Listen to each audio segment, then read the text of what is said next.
I rarely pull out my camera, but I said no. I am gonna bring you guys with me.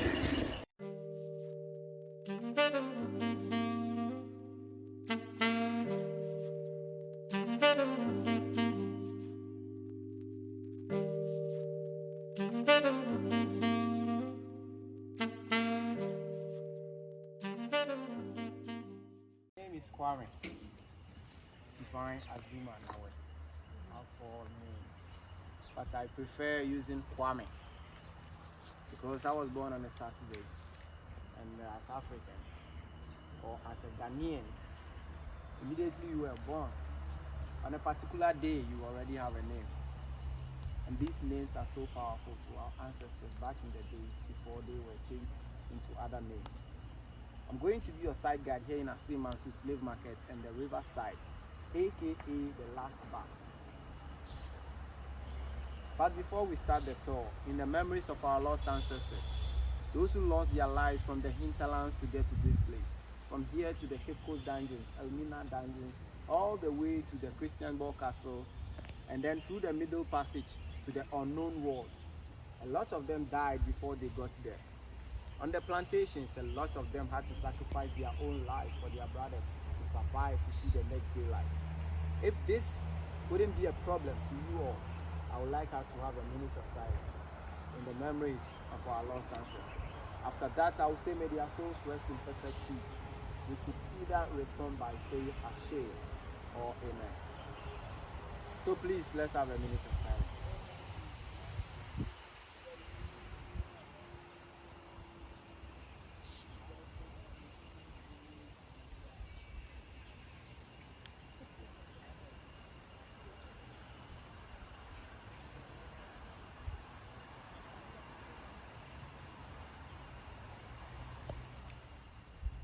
May the innocent souls of our lost ancestors rest in perfect peace. Ashe.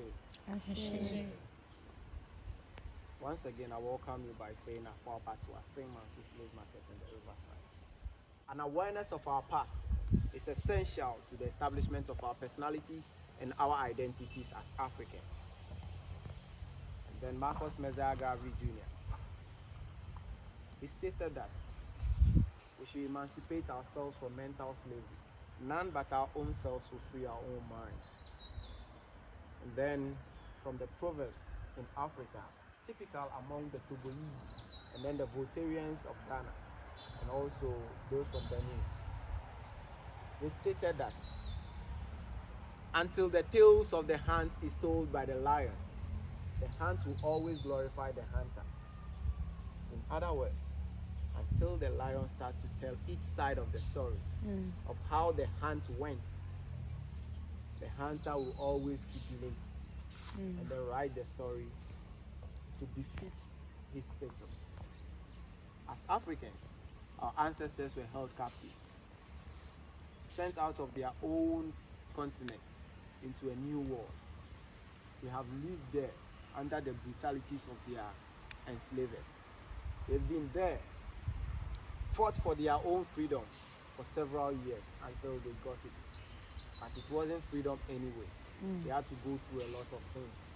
Even we, or the new generation, is still going through a lot.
interesting how the universe works, because I've been asking about the last bath forever, and miraculously I'm here. Miraculously. I had no idea, but here I am. Or here we are. I rarely pull out my camera, but I said no.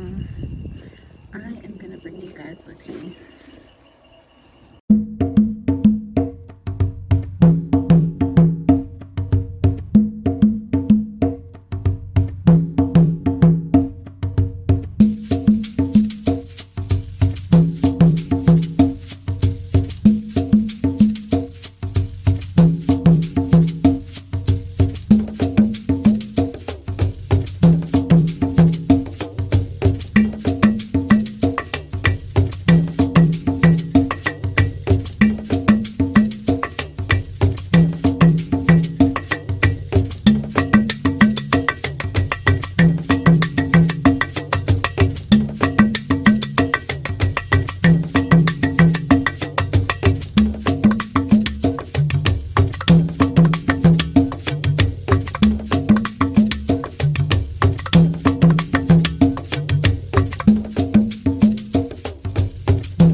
simple but very impactful. We are about to take the movements that our ancestors had to rely on to survive the journey. Remember, they were chained by the feet and also by the neck. So that's why I needed your hands. So you put one hand on each other's shoulder to serve as the chains that were wrapped around their necks. So please.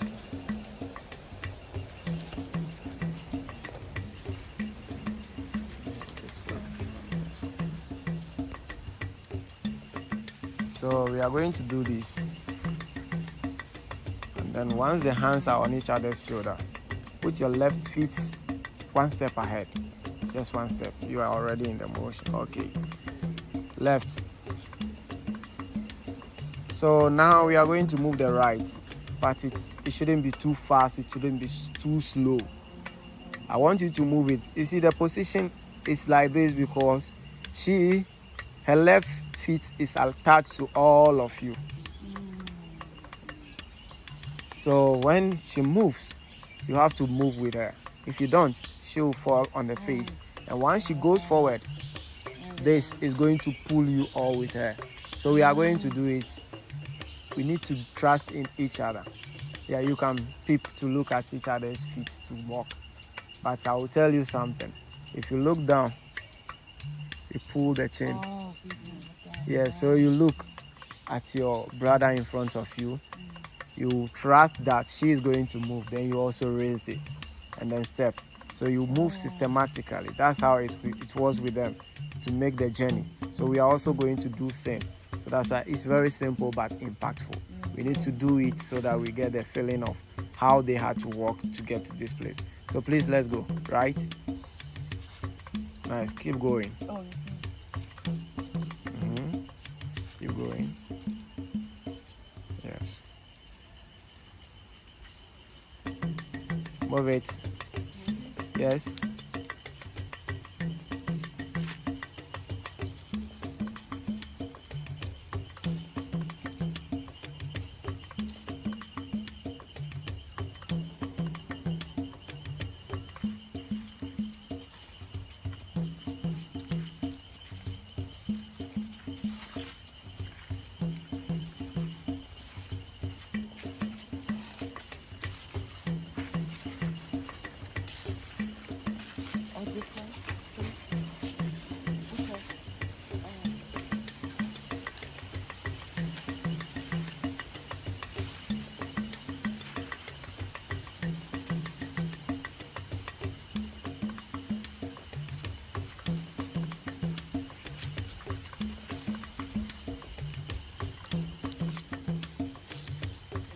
Okay, we can loosen it now. Let's break it.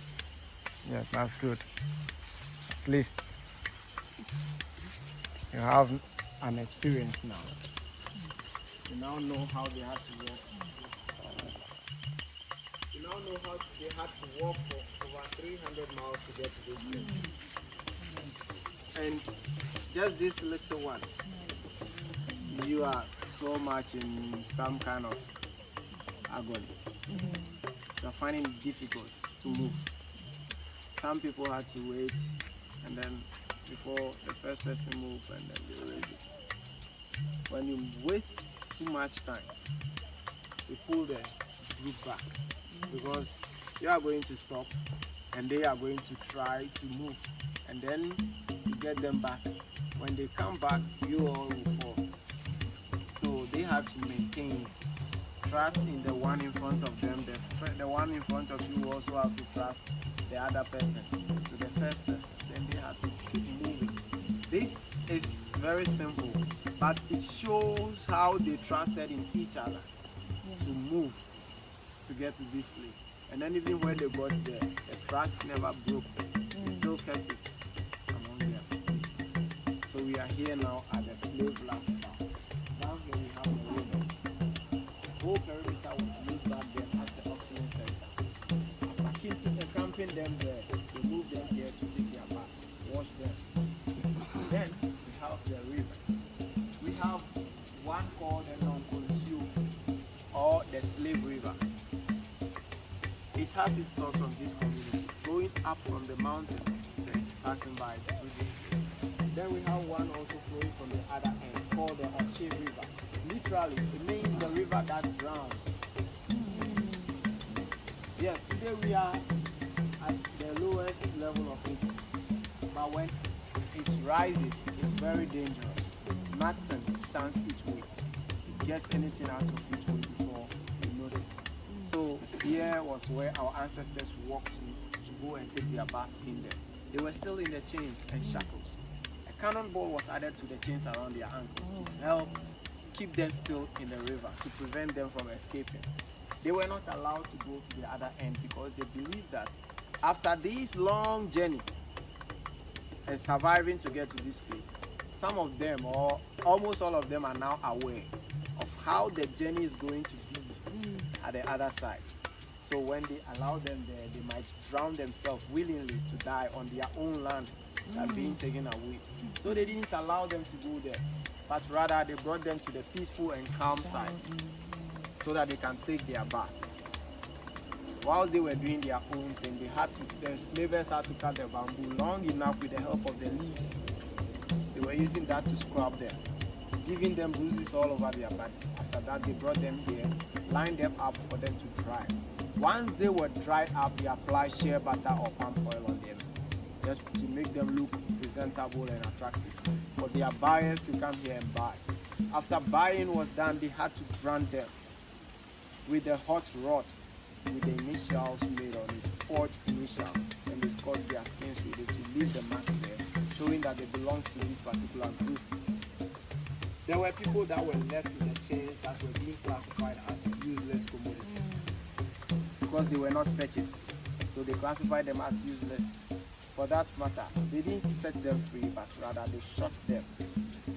After shooting them, they made their ways across the river into the bamboos, dump them there in the pit, and then move on to go raid more to come back here to sell. People try to justify the place by calling it the bamboo cemetery. But to me, all of you will know how a cemetery looks like, or how a cemetery should be like. They didn't bury them. They only dump them into the pit and then cover it up. Sorry, they didn't cover it up. It was nature. They dumped them and then Jack covered it. They were supposed to at least, after dumping them, bury them or cover it up so that they can now be free. But they didn't bury them. They didn't cover it up. Nature covered it up for us. So for me, I prefer calling the place the bamboo mass slave dumping site than a bamboo cemetery. Today we are here. We are here to pay our respect to our ancestors.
So at this point, we chose the flowing part to wash our hands or to cleanse ourselves, so that the flow will take out all the dirt or the unwanted things that we are washing away into the